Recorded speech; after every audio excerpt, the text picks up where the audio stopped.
And we're back on Hot Stove, and in case you missed it, the Yankees have announced that they will honor Derek Jeter during a pregame ceremony on Mother's Day, May 14th of this coming season. Jeter's number 2 will be retired, and a plaque in his honor will be unveiled in Monument Park. He'll become the 22nd player in franchise history to have his number retired, and the first since teammates Bernie Williams, Jorge Posada, and Andy Pettitte had their numbers retired in 2015. Great to have you back with us here as our coverage of the winter meetings continues. Always a pleasure to be joined by Orioles manager Buck Showalter. Didn't see that coming. Derek Jeter going into Monument Park. You know him very well. What do you think about him? I'm glad he retired. Really am. Very glad he retired. It's a great, regardless of, he's a special player, and the Yankees and the fans should be very proud of him. And, I got to see him as a puppy, and unfortunately, it's one of the few things I was right about there. That was easy scouting, wasn't it? Very easy. Hey, let me ask you this. The way your season ended, you made the playoffs for the 3rd time in 5 years.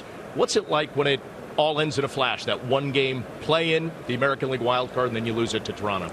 Well, it's one of those things you can control, whether or not you even get in, which we did, and whether or not you're playing that game at home or the road, or whether you get to wait somebody else. The old adage is play better, or play. A lot of people would love to have traded places with us and had that opportunity. I'm proud of the way our guys fought through a lot of things, like all teams do, to get a chance to roll the dice. And, it's very cruel in a lot of ways, and I'm sure that's a segue for Jack. Now, Buck, I know you, and going back to Jack. 1992, 93, 94, 95, you stress over a loss in May. So when your season ends the way that it did, and a guy like Zach Britton isn't used, how much do you reflect on decisions you made in that game, things that your team did? Yeah. How do you deal with that? Think, Jack? I think that you went home that night and probably didn't get a lot of sleep. That night? That night and subsequent nights. Yeah, it is. It's like I said, it's cruel, and it cuts you to the core. It does, but that's why spring training is so refreshing, and it's the first time you really turn the page on it. And I feel more for the players.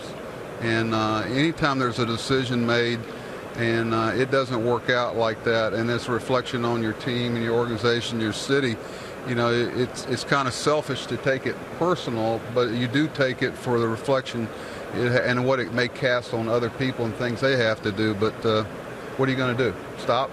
Quit? Yeah. You got to keep grinding and realize that, we roll the dice so many times, and you get to the postseason, and there's that critiquing that's part of what makes us all tick. We look forward to that in some cases, but I'm looking forward to spring, and we'll see. Well, Buck, your teams have done such a great job competing in the American League East. The American League East just got a lot tougher today. Chris Sale going up to the Boston Red Sox, another tough lefty in the division. Yeah, they really need a lot of help with their pitching staff, didn't they? But it's okay. If I was them, I'd do the same type of things. The money that they spent to acquire Makata and what they're able to do getting him back, and it's an excuse for us if we try to gauge it that way. I know I'd personally like to see if they'll make sure that they have a hitting background now for left-hand pitchers in day games, as many left-handers they have. You and I are both serious. Yep. But I don't think that'll happen. But, I try not to dwell on what other teams are doing, like for years, and this year with the Yankees and the Blue Jays and Tampa and, of course, the Red Sox. You can't sit there and dwell on it. You got to remember who we are, how we have to do it to compete, and we try to stay true to that, because if we start saying, geez, why can't we do that? We got plenty of money. Our ownership's been rock steady through everything. We've got one of the highest payrolls in Oriole history, so you're not going to hear it from us. Our market, we're actually a little ahead of what we should be doing in our market. Buck, when you look at your team, your roster, what do you feel as though are your needs right now? What would you like to see the team get done? I was thinking about Chris Sale. Thinking about maybe off the table. I just got through saying I wasn't going to talk about that. No, it's going to be from within. We've got 4 starters. Really 6 stars, but 4 of them are pitching in the last year of their contract, and sometimes that bodes well. We'll probably at the end of the year be wishing we had one of them long term.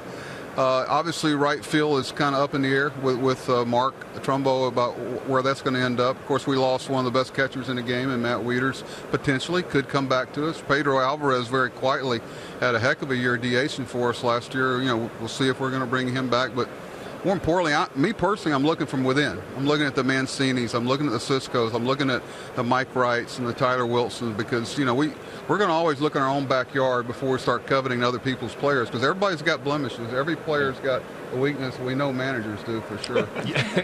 You don't know what's going to happen with Trumbo yet. That'll be a process. But if he doesn't come back, you've got to find a way to somehow replace 47 home runs. Is there a guy within that you think could be a go-to guy?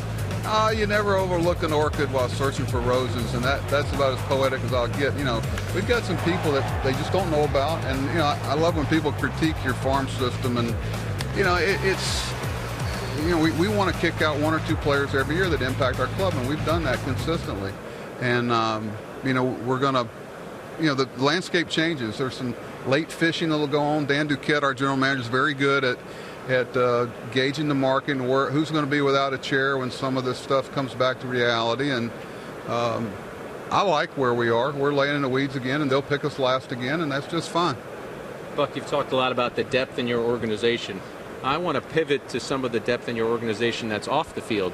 How rewarding is it for you as a father that your son Nathan works for the Orioles and does scouting for the Orioles? You know, it's funny. I started out, I wanted him to cut his own teeth when he got out of college, and I was trying to talk him out of it. So he started with the Padres, and some of our people, the Orioles, I won't name names, kind of found out that he was working for another club and didn't like that, and so he's back. I'm proud of him. He's learning. Our guys have been very, you know, he's a great kid. We're all biased. He's not trying to reinvent the wheel and not smarter than everybody else, but